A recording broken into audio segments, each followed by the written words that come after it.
Страната, която никой не вижда. Те аплодират нокаути, те празнуват победите. Те виждат поясите, вдигнатите ръце, заглавията, те са феновете.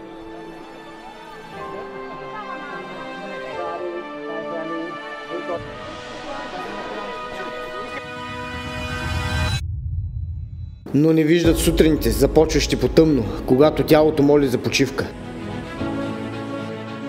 Когато изтощените крака все още имат километри за бягане.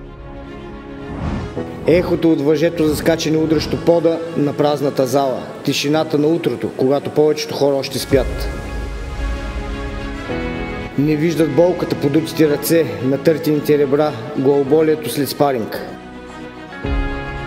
Не виждат нощите, в които се съмняваш във всичко. Съмнението, което ти обзема след тежка тренировка и кара мечтата да изглежда недостижима. Тихия глас, който прошепва: не си достатъчно добър.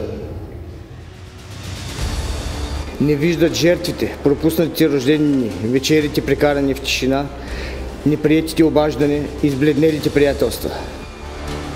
Семейството, което се чуди дали всичко това се струва.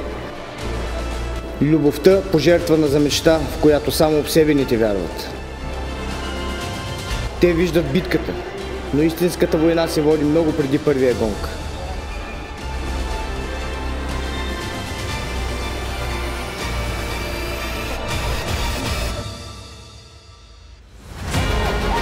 Когато ръкавиците са сложени и светлините над ринга са включени, битката вече е спечелена или загубена в самотните, изтощителни часове тренировки, които изграждат малцина и пречупват останалите.